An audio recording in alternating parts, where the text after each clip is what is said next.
Gostaria de começar fazendo uma pergunta para vocês que estão aqui e para vocês que estão em casa. Responda com um simples amém ou fique em silêncio se você discorda. Vocês creem que a Bíblia Sagrada é a palavra do Senhor? Vocês que estão em casa também acreditam que a Bíblia Sagrada é a palavra do Senhor?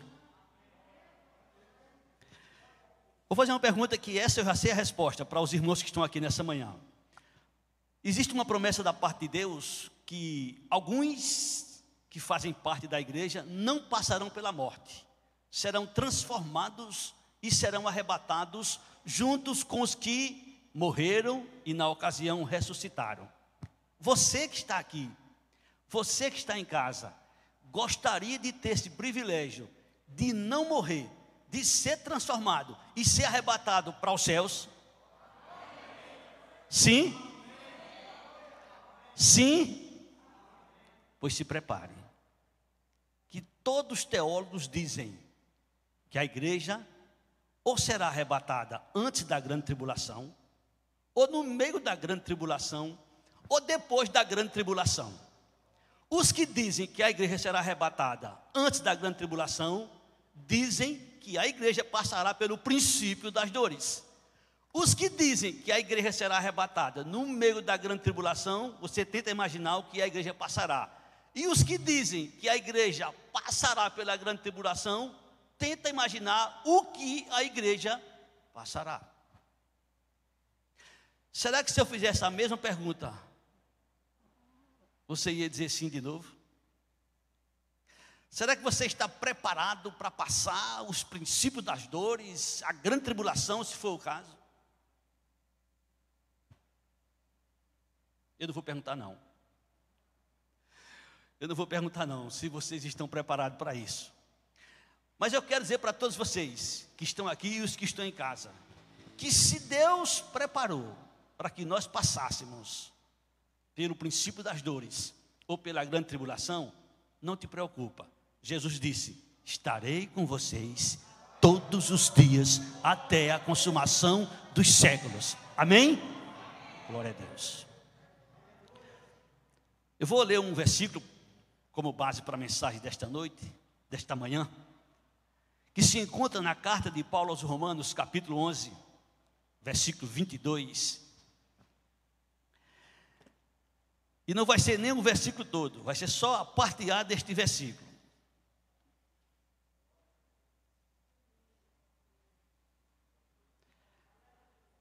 Romanos capítulo 11, versículo 22.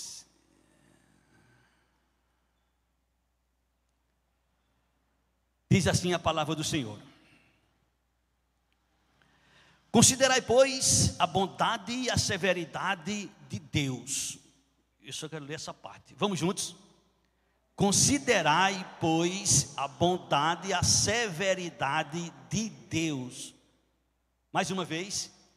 Considerai, pois, a bondade e a severidade de Deus. Podeis sentar.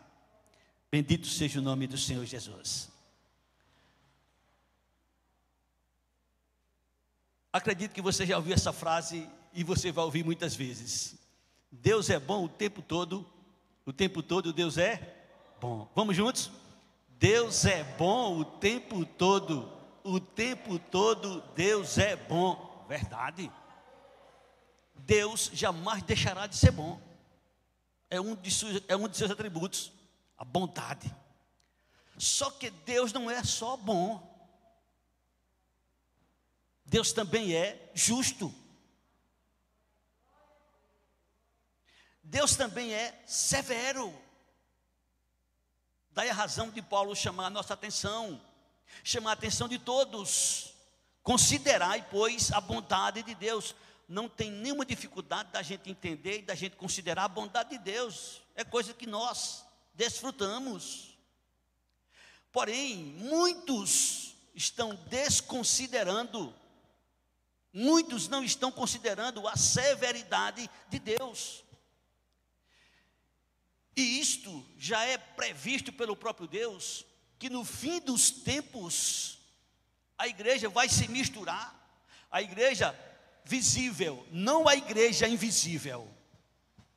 A igreja vai se misturar de uma forma tão intensa que Jesus fez a seguinte pergunta: quando eu voltar, porventura encontrarei fé na terra? Você já parou para pensar nessa pergunta feita pelo Senhor Jesus? Que pergunta séria Jesus fez. Quando eu voltar, Jesus vai voltar, irmãos? Vai, claro que vai voltar. Maranata, hora vem, Senhor Jesus. Mas ele fez essa indagação: quando eu voltar, porventura encontrarei fé na terra? O mundo está caminhando. O mundo está caminhando para uma situação onde as escrituras sagradas estão se cumprindo de maneira literal. Eu louvo a Deus, porque cada dia que se passa, eu percebo que a Bíblia Sagrada é de fato. Não que eu tivesse alguma dúvida, mas é porque tem coisas que estão acontecendo aos nossos olhos. Coisas que a gente nunca iria imaginar, mas está acontecendo. Puxa vida, você já pensou, você para entrar no templo, no santuário, colocarem um aparelho na sua testa? Você nunca parou para pensar nisso?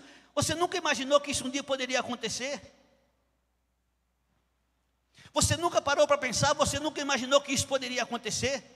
Está sendo feita uma vacina, que deve ser lançada agora em 2021, talvez em 2022 no máximo, patrocinada por o homem mais rico do mundo. E essa vacina, ela tem um número de identificação, de registro no cartório. Ela chama-se 666. Irmão, isso é coincidência? Não, isso não é coincidência. Um determinado pastor teve a curiosidade: se eu vou no cartório, saber se tem a 667 e se tem a 665. Porque se tiver uma coincidência um negócio desse. Mas não tem. Não poderia ser qualquer outro número? Sim, poderia ser, mas não é, é 666. O palco está preparado. O mundo está pronto para receber. Só não vê quem não quer ver. Mas nós que fazemos parte da igreja do Senhor Jesus, devemos estar atentos. Não é à toa que Paulo diz: considerai a bondade de Deus e a severidade de Deus. A bondade de Deus, ela se revelou de uma forma intensa na pessoa bendita, gloriosa, magnífica, excelsa, soberana, grandiosa do Senhor Jesus Cristo. Quer subsistir em forma de Deus, mas não teve como usurpação ser igual a Deus. Pelo contrário, se esvaziou, assumindo a forma de homem. E como um homem, nasceu de uma manjedoura, viveu entre os homens, sofreu calúnia, perseguição de todo tipo. E ele fez questão de dizer em uma certa ocasião: não precisa que ninguém me fale a respeito dos homens, eu sei quem é o homem. Muitas e muitas vezes ele foi acusado de estar junto de pecadores, mas ele sabia quem eram os homens, ele sabe, ele conhece. Isso é uma prova da bondade de Deus. Talvez a gente pense, ou talvez a gente ache, talvez a gente imagine que Jesus nos amou porque nós estamos aqui na igreja. Não. Romanos 5,8 diz que Deus prova o seu amor para conosco quando Cristo morreu por nós, sendo nós ainda pecadores. Não sei se é o caso, espero que não tenha sido, e se foi, não é nenhum desmerecimento, pelo contrário, é para que você ame mais o Senhor ainda. Talvez entre nós tenha alguém que viveu na sarjeta do pecado, no lamaçal do pecado, cometendo todo tipo de atrocidade, todo tipo de pecado, e a graça de Deus te alcançou. E se isso foi o caso, motivo de você louvar, exaltar, glorificar ao Senhor muito mais. Deus prova o seu amor para conosco quando Cristo morreu por nós, sendo nós ainda pecadores. E este amor, esta bondade de Deus, o Senhor faz questão de dizer que ela foi distribuída, que ela foi manifesta para todos os seres humanos. Pessoas que a gente olha hoje e diz: não merece, ele não é digno, quem faz um troço desse não merece. A gente diz, a gente pensa, mas nós não somos Deus. Deus olha para ele, Deus olha para nós do mesmo jeito que ele olha para todos, porque ele não faz acepção de pessoas. Quando Paulo escreve a Tito, no capítulo 2, no versículo 11, ele diz: conheceis a graça do Senhor Jesus, foi manifesto, trazendo salvação para todos os homens. Tito capítulo 2, versículo 11, você pode ler, você pode conferir, você pode observar se estiver na tela. A graça de Deus se manifestou trazendo salvação para todos os homens. Olha, eu converso com crentes, eu converso com pessoas não crentes, e tem coisas que se faz que os crentes não pensam diferente dos incrédulos. Vocês são conhecedores de um fato que aconteceu com uma criança de 10 anos agora há pouco. E eu vi crente dizer: se eu pegasse eu matava com as minhas mãos. E eu vi crente dizer: se eu pegasse eu matava também com as minhas mãos.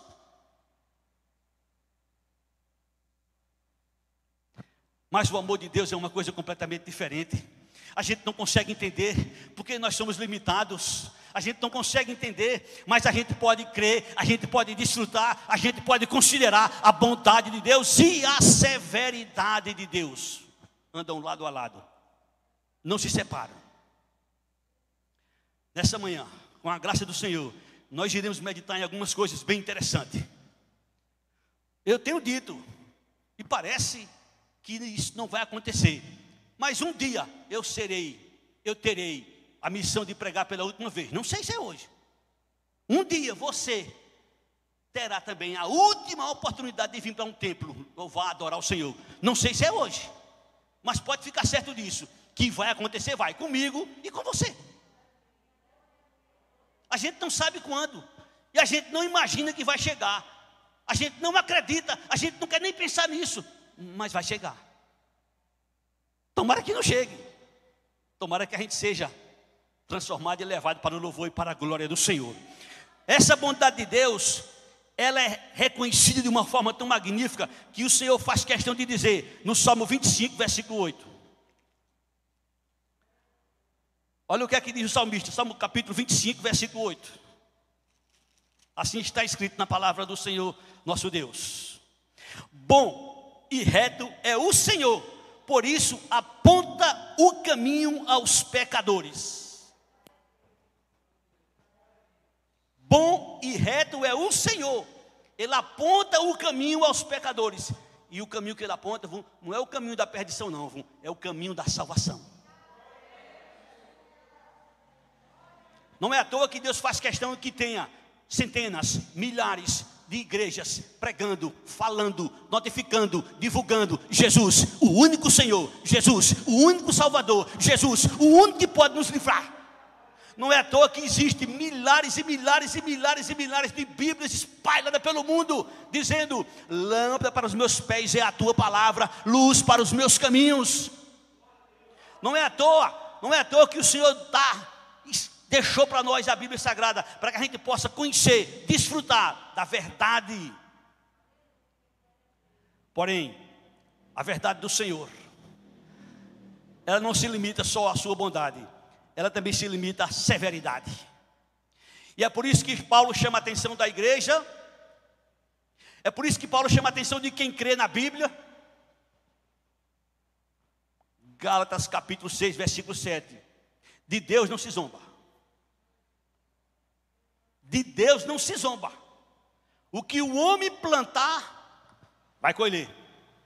O que o homem semear, ele vai ceifar. Pode ficar certo. Deus é tão maravilhoso, Deus é tão magnífico, que Ele faz questão de deixar a gente plantar o que a gente quiser. Agora, nós vamos colher o que plantamos. Cada um vai colher aquilo que plantou. Pode ficar certo disso. Não tem dúvida.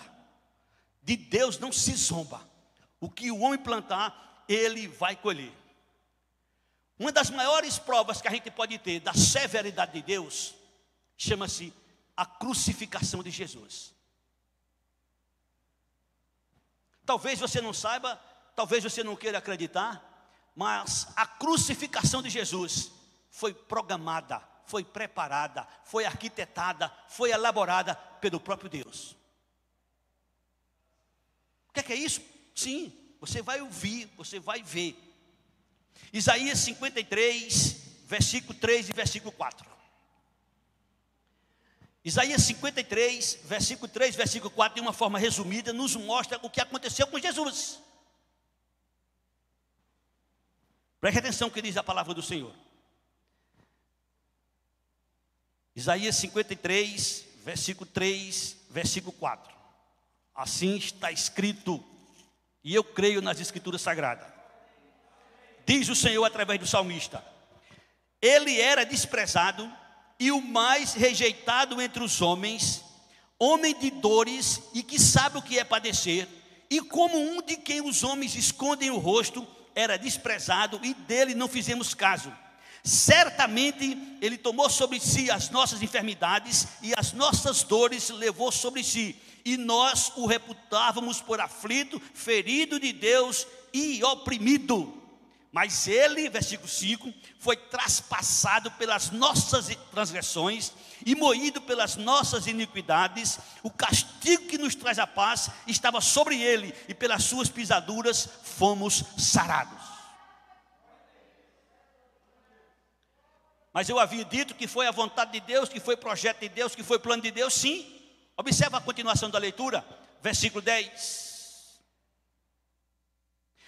Todavia ao Senhor agradou moê-lo, fazendo-o enfermar. Quando der ele a sua alma como oferta pelo pecado, verá a sua posteridade e prolongará os seus dias, e a vontade do Senhor prosperará nas suas mãos. Jesus não morreu por acaso, Jesus não morreu porque foi fraco, Jesus não morreu porque ele cometeu algum erro. Não. Ele morreu pelos nossos pecados. Ele veio sabendo do que iria passar. Muitas e muitas vezes ele disse: a minha hora não é chegada. Mas quando chegou o momento ele disse: é chegada a minha hora. Serei entregue nas mãos dos outros. Vou me matar, em outras palavras. Mas tem um detalhe. Ele disse: minha vida ninguém tira. Minha vida ninguém tira. Eu dou de livre e espontânea vontade. Eu tenho um poder para dar e tenho um poder para reaver. Esse poder eu recebi de meu Pai. E se você observar os tipos de mortes que existem, a de Jesus é diferente de todas. Mesmo na cruz, sofrendo, padecendo, mas ele disse: Pai, perdoa-lhes, eles não sabem o que fazem. Pai, tudo está cumprido, em tuas mãos entrego meu espírito. E ali ele inclinou: em tuas mãos entrego meu espírito. Jesus entregou sua vida pelos nossos pecados. A bondade de Deus e a severidade de Deus se encontraram. Bondade de Deus morreu pelos nossos pecados. Severidade de Deus morreu para que a gente pudesse receber essa bondade. Bendito seja o nome do Senhor Jesus. Está revelado. Quem crê nas Escrituras Sagradas, está revelado, está escrito. Oséias capítulo 4. A situação do mundo com respeito a Deus.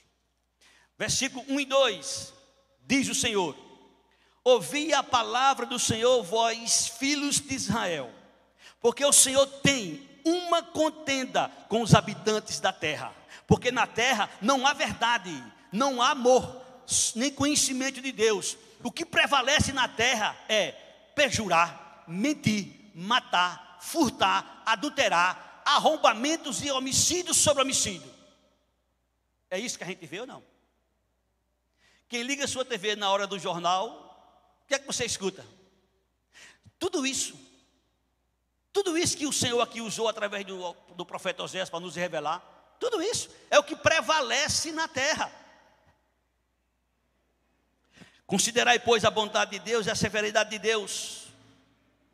Dentro desse assunto, nós temos uma revelação magnífica da parte de Deus. O que é? Aqueles que se mantêm rebeldes,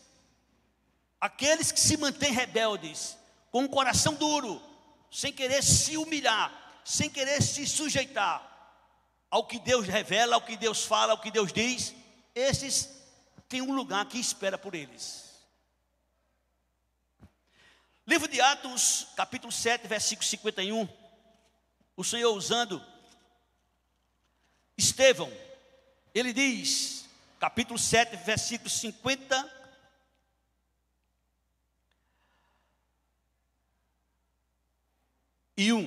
assim está escrito: homens de dura cerviz, incircuncisos de coração e de ouvidos, vós sempre resistis ao Espírito Santo, assim como fizeram vossos pais, também vós o fazeis. Existem homens, e não são poucos, são muitos, que têm um coração duro, que resiste. Quando Jesus esteve aqui, ele prometeu mandar o Espírito Santo, e ele disse que uma das missões do Espírito Santo, está lá em João 16, versículo 8, seria convencer o mundo do pecado, da justiça e do juízo. A missão do Espírito Santo, dentre todas que ele faz, essa é especial. Quando ele vier, disse Jesus, convencerá o mundo do pecado, da justiça e do juízo. Todo mundo sabe que é pecador. Todo mundo sabe que um dia vai enfrentar um juízo.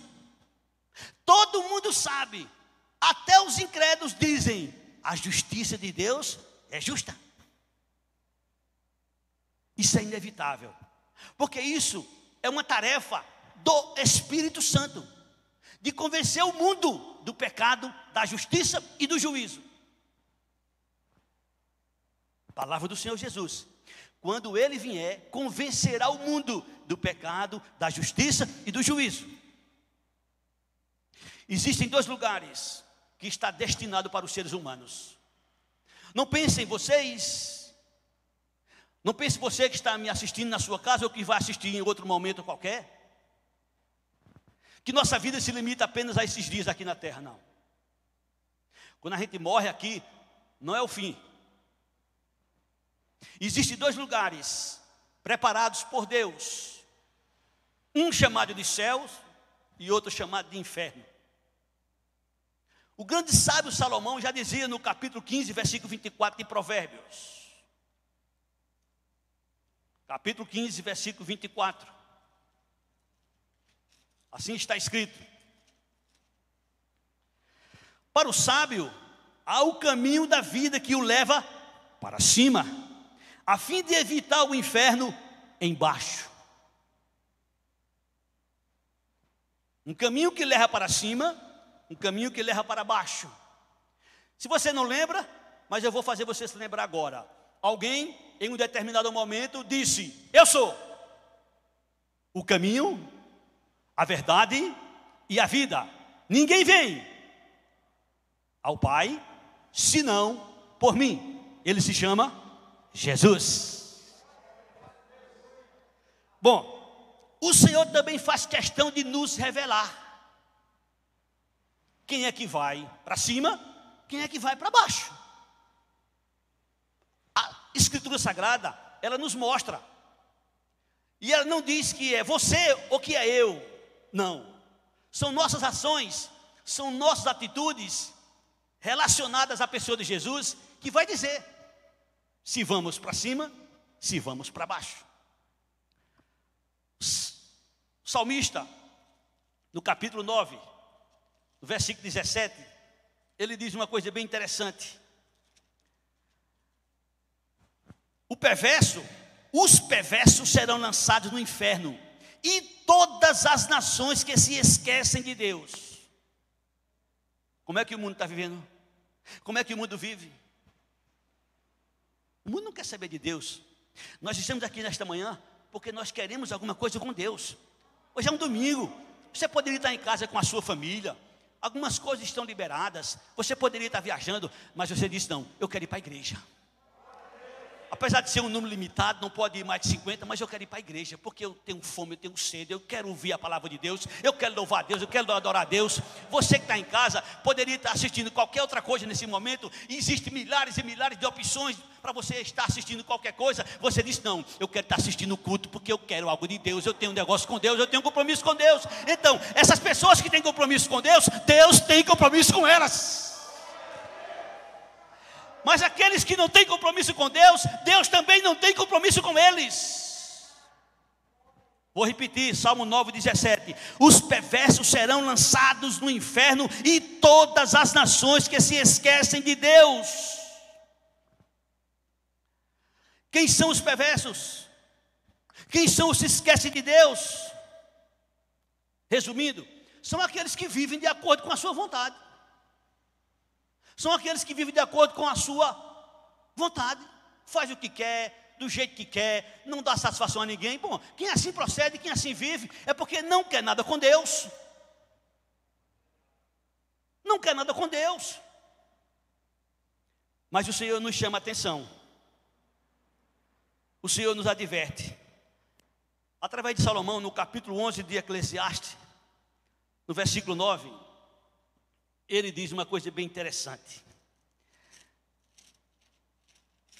Eclesiastes 9, versículo 11. Ou melhor dizendo, 11, versículo 9.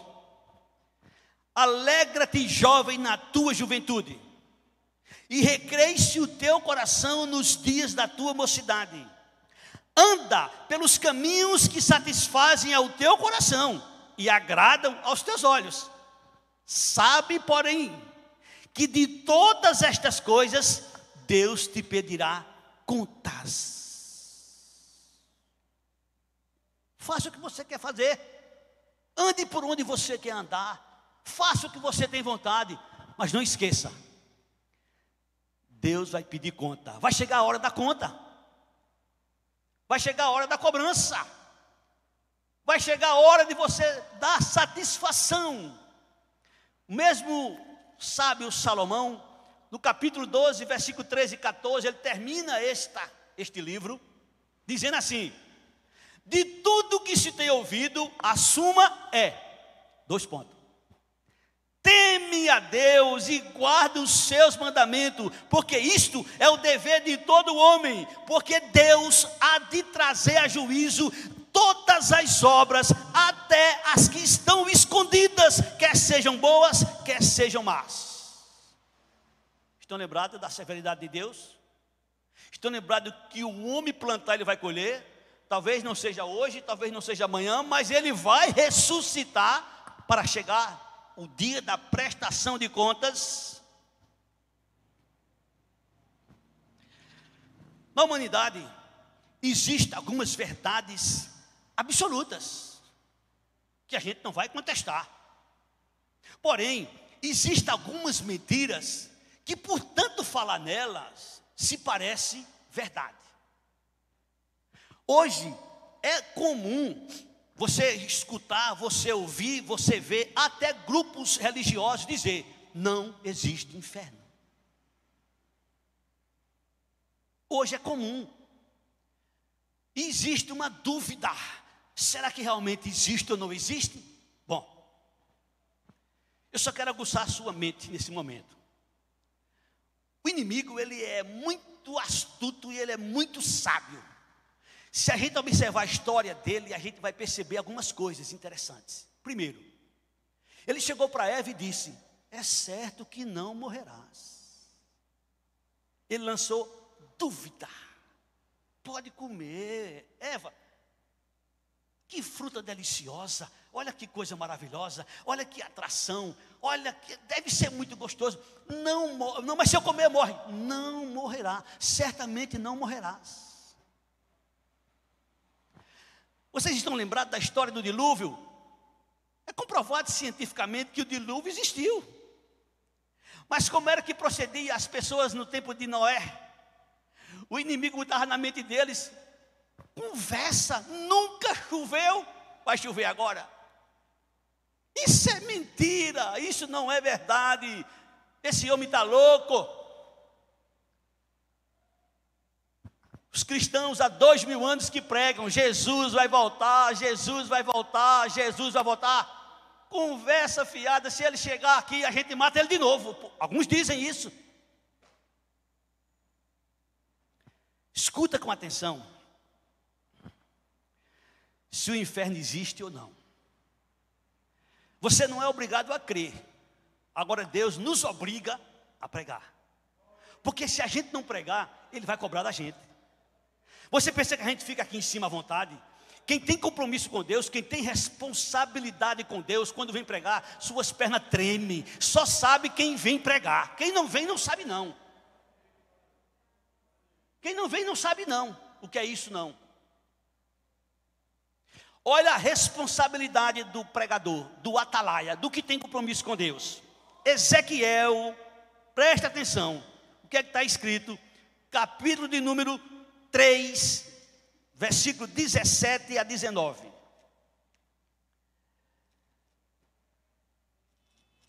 Ezequiel capítulo 3, 17 a 19. Filho do homem, eu te dei por atalaia sobre a casa de Israel. Da minha boca ouvirás a palavra e os avisarás da minha parte.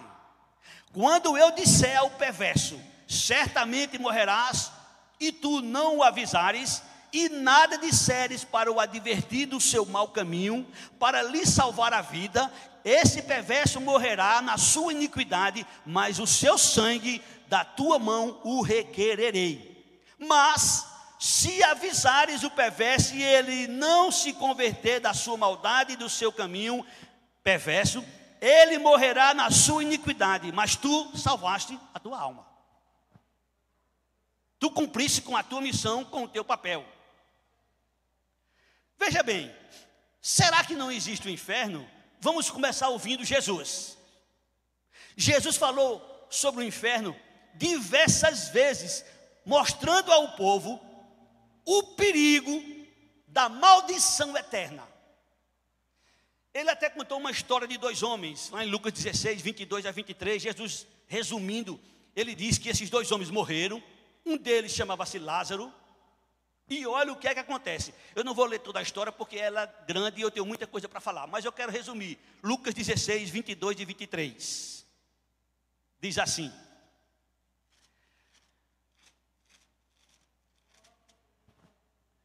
aconteceu morrer o mendigo e ser levado pelos anjos para o seio de Abraão. Morreu também o rico e foi sepultado. No inferno, estando em tormento, levantou os olhos e viu ao longe Abraão e Lázaro no seu seio. Se você analisar esse versículo, você vai perceber que o rico morreu, foi para o inferno, o pobre morreu, foi levado pelos anjos para o seio de Abraão. O rico no inferno, em tormento, via, ouvia, falava, sentia, argumentava. Você vai perceber que ele continua consciente. E quem disse isso foi Jesus. Se isso não é verdade, Jesus quis mostrar o que, meu Deus, com isso? Tenta me explicar aí. Ou tenta explicar você mesmo. Se isso não é verdade, por que Jesus falou a respeito disso? Se morreu, acabou tudo, para que Jesus falou a respeito disso? Mas não foi só Jesus que falou. O inferno é um fato. E o que é fato, permanece fato. Lá em Lucas 12, versículo 4 e 5, Jesus faz uma afirmação que eu não sei como é que alguém vai conseguir explicar isso aqui, de maneira diferente. Lucas 12, 4 e 5. Disse Jesus: digo-vos, pois, amigos meus, não temais os que matam o corpo, e depois disso nada mais podem fazer. Eu, porém, vos mostrarei a quem deveis temer. Temei aquele que, depois de matar, tem poder para lançar no inferno. Sim, digo-vos, a esse deveis temer. Bom, se o inferno for a sepultura, como alguns dizem, qualquer um tem poder de botar na sepultura. Tem pessoas que matam, abrem a sepultura, sepulta o morto e ninguém nem sabe. Jesus está dizendo que a gente não deve ter medo dos seres humanos que só matam o corpo. Não tenha medo de quem mata o corpo. Tenha medo de quem tem poder de pegar o seu corpo, sua alma, seu espírito e lançar no inferno. É esse que você deve temer. Olha o que é que Jesus diz em Mateus 10, 28. Por que Jesus falou isso? Para que Jesus falou essas verdades, essas coisas? Mateus 10, 28, disse o Senhor Jesus: não temais os que matam o corpo e não podem matar a alma. Temei aquele que tem poder de fazer perecer no inferno tanta alma como o corpo. Jesus nos disse essas verdades. Seus discípulos disseram o quê? João Batista, Mateus capítulo 3, primeira mensagem de João Batista. O que é que pregou João Batista, meu Deus? A partir do primeiro versículo, eu vou ler até o 12. Naqueles dias apareceu João Batista pregando no deserto da Judéia e dizia: arrependei-vos, porque está próximo o reino dos céus. Porque este é o referido por intermédio do profeta Isaías. Voz do que clama no deserto, preparai o caminho do Senhor, endireitai as suas veredas. Usava João veste de pelos de camelo e um cinto de couro. A sua alimentação era gafanhoto e mel silvestre.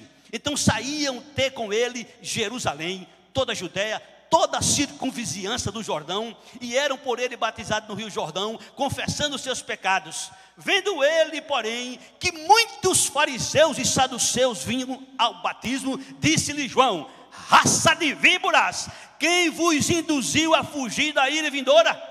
Produzi, pois, fruto digno de arrependimento. E não comecei a dizer entre vós mesmos: temos por pai Abraão, porque eu vos afirmo que destas pedras Deus pode suscitar filhos a Abraão. Já está posto o machado à raiz das árvores. Toda árvore, pois, que não produz bom fruto, é cortada e lançada no fogo. Eu vos batizo com água para arrependimento, mas aquele que vem depois de mim é mais poderoso do que eu, cujas sandálias não sou digno de levar. Ele vos batizará com o Espírito Santo e com fogo. A sua pá ele tem na mão, limpará completamente a sua eira, recolherá o seu trigo no celeiro, mas queimará a palha em fogo inextinguível. João Batista falando acerca de Jesus. Ele, quem crê nele, será batizado com o Espírito Santo. Quem não crê nele vai ser batizado com fogo, lançado dentro do inferno, fogo inextinguível. O que é que disse os apóstolos? O que é que falaram? Paulo, o que é que Paulo disse? Paulo disse, como a gente já citou: considerai, pois, a bondade de Deus e a severidade de Deus. Paulo também diz lá em 2 Tessalonicenses, no capítulo 1, versículo de número 7 a 9. Diz o apóstolo Paulo: e a vós outros que sois atribulados, alívio juntamente conosco, quando do céu se manifestar o Senhor Jesus com os anjos do seu poder, em chama de fogo, tomando vingança contra os que não conhecem a Deus e contra os que não obedecem ao evangelho do Senhor Jesus. Estes sofrerão penalidades de eterna destruição, banidos da face do Senhor e da glória do seu poder. Considere a bondade e a severidade de Deus. O que é que disseram os apóstolos? O que é que Pedro disse? 2 Pedro capítulo 3, a partir do primeiro versículo, diz o apóstolo Pedro, uma leitura extensa, mas interessante. Amados, esta é agora a segunda epístola que vos escrevo. Em ambas procuro despertar com lembranças a vossa mente esclarecida, para que vos recordeis das palavras que anteriormente foram ditas pelos santos profetas, bem como do mandamento do Senhor e Salvador, ensinado pelos vossos apóstolos. Tendo em conta, antes de tudo, que nos últimos dias virão escarnecedores com os seus escárnios, andando segundo as próprias paixões, e dizendo: onde está a promessa da sua vinda? Porque desde os pais dormiram, todas as coisas permanecem como desde o princípio da criação. Porque deliberadamente esquecem que de longo tempo houve céus, bem como a terra, a qual surgiu da água, e através da água pela palavra de Deus, pela qual veio a perecer o mundo daquele tempo, afogado em água. Ora, os céus que agora existem e a terra pela mesma palavra têm sido entesourados para fogo, estando reservados para o dia do juízo e destruição dos homens ímpios. Há todavia uma coisa, amado, que não deveis esquecer: que para o Senhor um dia é como 1000 anos, 1000 anos é como um dia. Não retarda o Senhor a sua promessa, como alguns a julgam demorar, desamparada. Pelo contrário, ele é longânimo para convosco, não querendo que nenhum pereça, senão que todos cheguem ao arrependimento. Virá, entretanto, como ladrão, o dia do Senhor, no qual os céus passarão com estrepitoso estrondo, os elementos se desfarão, abrasados. Então a terra e as obras que nela existem serão atingidas. Visto que todas estas coisas hão de ser assim, desfeitas, deveis ser tais como os que vivem em santo procedimento e piedade, esperando e apressando a vinda do dia de Deus, por causa do qual os céus incendiados serão desfeitos e os elementos abrasados se derreterão. Nós, porém, segundo a sua promessa, esperamos novos céus, nova terra, nos quais habita justiça. Clamamos tanto por justiça. Clamamos tanto por justiça, desejamos tanto justiça. Vamos desfrutar, irmãos, mas sabe quando? No novo céus, na nova terra. Não é agora. Agora a gente deve andar completamente diferente do mundo. É por isso que o cristão é odiado, é detestado. É por isso que o mundo não aceita. É por isso que o mundo nos detesta. Porque a gente anda na contramão do mundo. Eles querem o quê? Eles querem legalizar a pedofilia. Irmãos, isso é insuportável. Até de falar dói no coração de quem é justo, de quem é temente a Deus. Mas é o que eles querem. Legalizar. Está dizendo aí, acho que alguns de vocês devem ter visto, a pedofilia é uma doença. É uma doença coisa nenhuma, irmãos. Que doença coisa nenhuma. Isso é porque eles pretendem levar as coisas a um ponto de legalizar. E a gente clama por justiça. Irmãos, na minha mente, que é uma mente bem pequenininha, que não tem nem... Meu Deus do céu, o que é o homem em relação ao sol, à lua? O sol e a lua é milhares de vezes maior do que a terra. E o que é o homem? A minha mente clama por justiça. O que esses homens fazem?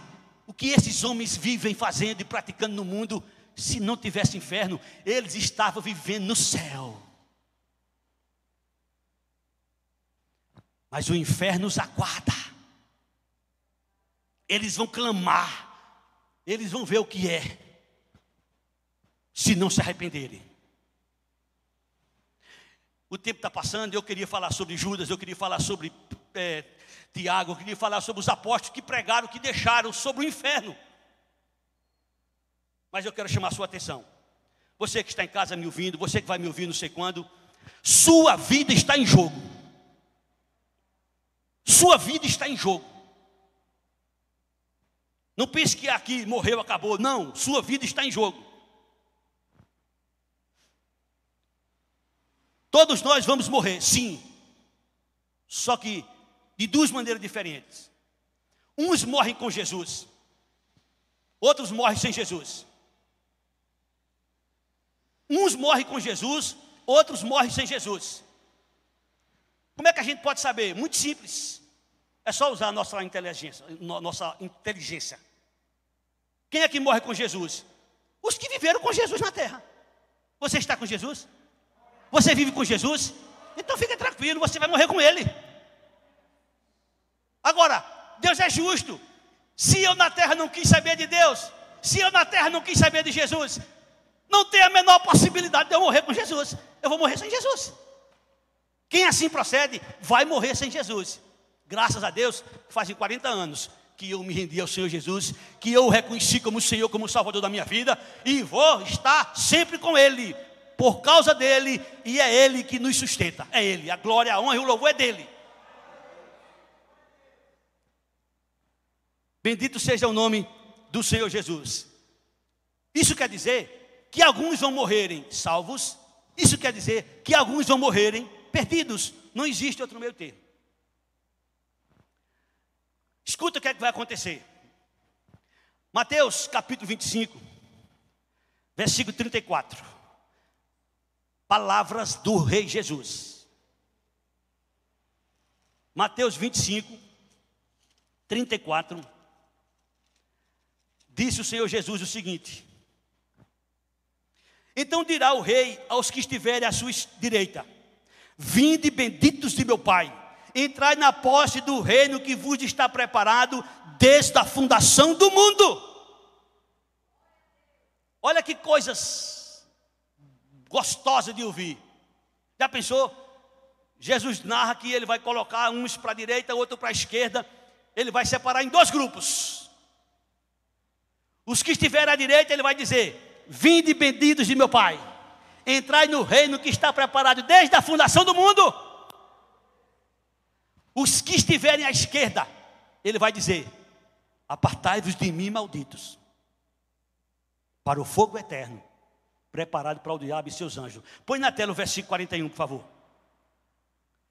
Eu quero que você veja, eu quero que você em casa veja, eu quero que você, no momento que estiver assistindo, perceba o que está escrito. Então o rei dirá também aos que estiverem à sua esquerda: apartai-vos de mim, malditos, para o fogo eterno.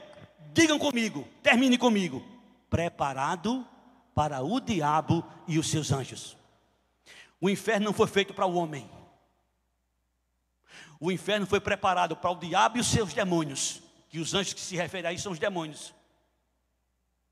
O inferno não foi feito para o homem. O homem vai porque se esquece de Deus, porque não considera Deus, porque não leva em consideração a bondade e a severidade de Deus, quer viver de acordo com a sua vontade, de acordo com os seus desejos, de acordo com a sua vontade. O resultado vai ser isso aí: apartai-vos de mim, malditos, para o fogo eterno que foi preparado para o capeta e os seus anjos. O homem vai por conta disso. Só existe 2 lugares. Só existe 2 lugares: céus e inferno. E por conta do pecado, o homem está destinado ao inferno. Por conta do pecado. Porque só quem transforma o homem é Jesus. Ninguém pode ser transformado. Se a gente não se humilhar, se a gente não se render a Jesus, não tem como a gente ser transformado. Porque a semente do pecado não permitirá. Agora, quando a gente se humilha e se rende a Jesus, aí sim acontece conosco a grande obra que só Deus é quem faz. Só Deus é quem faz. E eu quero, meu Deus, Senhor, terminar. Não tem tanta coisa, Jesus. Mas eu quero dizer que Deus fez tudo. Deus fez tudo para que o homem não fosse para o inferno. Deus fez tudo. Não foi quase tudo, foi tudo. Por favor, põe na tela aí. 2ª carta aos Coríntios, capítulo 5, versículo 18. Eu vou terminar por aqui. Oh, Jesus. 2 Coríntios, capítulo 5, versículo 18 em diante, assim está escrito. Olha o que é que o Senhor nos revela na sua palavra, através do apóstolo Paulo. 2ª carta aos Coríntios, capítulo 5, versículo 18. Ora, tudo, diga tudo. Ora, tudo provém de Deus, que nos reconciliou consigo mesmo, por meio de Cristo, e nos deu o ministério da reconciliação. Quando eu disse que Deus fez tudo, observa, versículo 19, a saber, Deus estava em Cristo reconciliando consigo o mundo, não imputando aos homens as suas transgressões, e nos confiou a palavra da reconciliação. Deus estava em Cristo reconciliando consigo o mundo. Versículo de número 20, diz a palavra do Senhor: de sorte que somos embaixadores em nome de Cristo, como se Deus exortasse por nosso intermédio. Em nome de Cristo, pois, rogamos que vos reconcilieis com Deus. Olha que expressão Deus usa aqui. É como se Deus exortasse por nosso intermédio. É como se Deus exortasse por nosso intermédio. Rogamos, pois, que vos reconciliei com Deus. Ele fez tudo. Aquela briga que existia, aquela contenda que existia, Jesus pagou. Jesus fez tudo. Ele levou nosso pecado, Ele levou nossa injustiça, Ele levou tudo quanto não prestava nosso, e Ele nos deu sua justiça. Olha o que diz o versículo 21. Aquele que não conheceu o pecado, Ele o fez pecado por nós, para que nele fôssemos feitos justiça de Deus. Você crê em Jesus? Você crê em Jesus? Deus declara: você é justiça de Deus. Senhor, eu não mereço, Senhor. Eu sei que eu não mereço, mas Jesus pagou, Senhor. Jesus pagou. Acredite no Evangelho. É isso que é a mensagem do Evangelho. Eu não me envergonho do Evangelho, porque é o poder de Deus para a salvação de todo aquele que crê. O Evangelho é o poder de Deus. Deus fez tudo, Deus fez tudo, Deus fez tudo. O homem se perde porque quer. Vai para o inferno porque quer. Mas aqueles que se humilham, aqueles que reconhecem que são pecadores, aqueles que invocam a Jesus como Senhor, como Salvador, serão salvos. Jesus não veio salvar a gente desse mundo não, irmãos. Jesus não veio salvar a minha vida conjugal, a minha enfermidade, a minha vida aqui financeira, os meus problemas emocionais. Jesus não veio fazer isso não. Ele faz isso porque Ele é misericordioso. Ele veio nos salvar, sabe de quê? De uma segunda grande morte, como diz o apóstolo Paulo lá em 2 Coríntios 1:10. Põe na tela aí, por favor. Ele veio nos salvar de uma tão grande morte, o qual nos livrará de tão grande morte, que temos esperado que ainda continuará a livrar-nos. Aleluia, Jesus, bendito é o teu nome. Que grande morte é essa?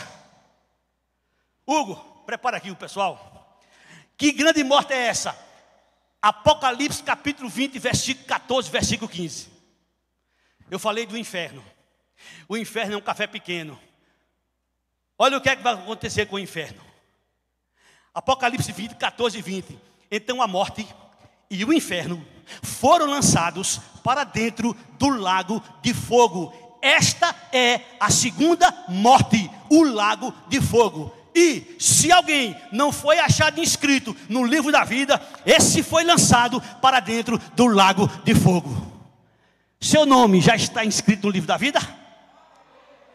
Jesus chamou 70 homens, mandou que eles fossem evangelizar. Eles foram, fizeram maravilhas, operaram sinais e voltaram alegres, felizes, satisfeitos. E chegaram: Jesus, no teu nome os demônios nos submetem, no teu nome os paralíticos andam, no teu nome os cegos veem, no teu nome, no teu nome, no teu nome. Jesus disse: para, se alegrem antes, porque o seu nome está inscrito no livro da vida. Se alegre antes, porque seu nome está inscrito no livro da vida. Como é que eu faço para escrever meu nome no livro da vida? Você não pode fazer nada. Quem somos nós para escrever o nosso nome no livro da vida? O evangelho começa com humildade. O evangelho começa com humildade, e humildade começa com arrependimento, e arrependimento começa com confissão. Senhor, não presto, não sou nada, não tenho nenhum valor, mas tem uma coisa: tu tem poder, teu sangue tem poder, tua morte na cruz me salvou. Aleluia. Quer ser salvo? Quer ter vida eterna? Não tem outro caminho, é pela cruz. É pela cruz. É pela cruz. Certamente a mensagem da cruz é loucura para os que se perdem, mas para nós que somos salvos, poder de Deus. Fica de pé, irmãos, e diga bem forte: é pela cruz. É pela cruz. É pela cruz. Aleluia. Glória a Deus.